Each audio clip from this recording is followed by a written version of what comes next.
মসজিদে গান ধরেছে মুর্শিদে, কলের পুতুল কলের গান, জমল শুধু অভিমান। পূর্ব বর্ধমানের মঙ্গলকোটের নতুন হাটে ঐতিহ্যবাহী মসজিদে সত্যি অভিমানী স্মৃতির ভিড়। ভগ্নপ্রায় মসজিদ যেন বৃদ্ধ পীর বাবার মতোই একাকী। বাংলার সুলতান আলাউদ্দিন হোসেন শাহের তত্ত্বাবধানে নির্মিত এই শাহী মসজিদ বর্তমানে আগাছার নাগপাশে বন্দী। খসে পড়ছে মসজিদের নিখুঁত স্থাপত্য কারুকার্য। সময়ের সঙ্গে পাল্লা দিতে না পেরে ক্রমশ হারাচ্ছে মসজিদের অস্তিত্ব।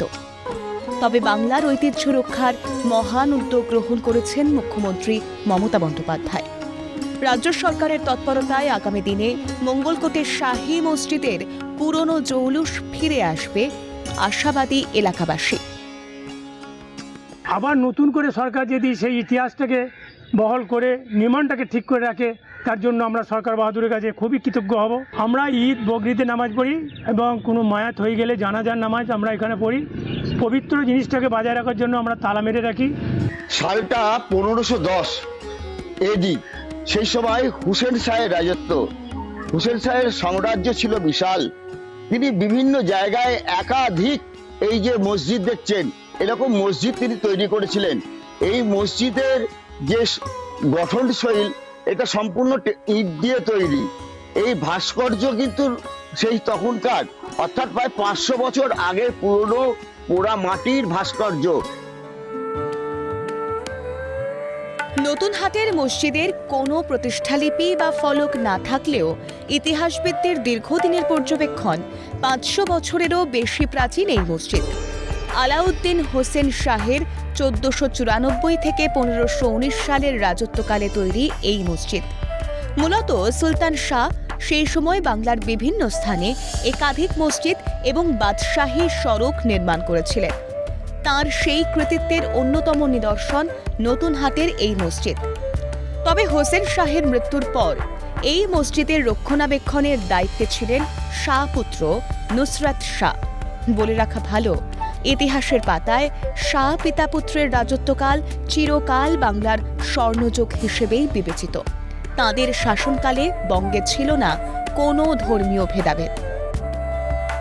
হোসেন শাহ আমলের মসজিদ বহুত পুরাতন, প্রায় 500 বছরের বেশি, অনেক বেশি।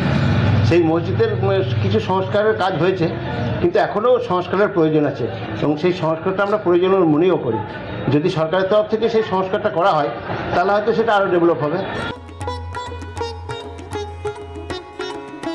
এই মসজিদের ভাস্কর্য কিন্তু অত্যন্ত সুন্দর, কিন্তু রক্ষণাবেক্ষণের অভাবে একদম কিন্তু জীর্ণপ্রায় অবস্থা। ফাটল ধরে গেছে সমস্ত দেওয়ালে, গাছ জন্মেছে ওপরে, বট গাছ। এর ফলে শেকড়ে কিন্তু ফাটিয়ে দিচ্ছে এই পুরনো এই স্মৃতি বিজড়িত মসজিদটা। শাহী শাসনে তাই মুসলিম ধর্মের মতো হিন্দু ধর্মের একাধিক শিল্পকলা ঠাঁই পেয়েছে কারুকাজে। রয়েছে মসজিদের আকার আকৃতিতেও নতুনত্ব। মোগল মসজিদের 3টি অথবা 5টি উল্টোনো পেঁয়াজের মতো দেখতে গম্বুজের জায়গায় এখানে একাধিক ছোট ছোট গোলাকার গম্বুজ। মসজিদ আকারে আয়তক্ষেত্রাকার এবং তার সামনে নেই খোলা চাতাল। এমনকি বাংলায় পাথরের অভাব থাকায় ইট দিয়ে তৈরি হয় এই মসজিদ। টেরাকোটা অর্থাৎ পোড়া মাটির অলঙ্করণের সাজসজ্জা মসজিদের। মসজিদের পূর্ব দিকের দেওয়ালে রয়েছে 4 খিলানযুক্ত প্রবেশদ্বার। পশ্চিম দিকের দেওয়াল, যা নামাজিকে মক্কার দিক নির্দেশ করে। 4টি খিলানের নিচে রয়েছে 4টি কুলুঙ্গি, যাকে বলা হয় মেহরাব।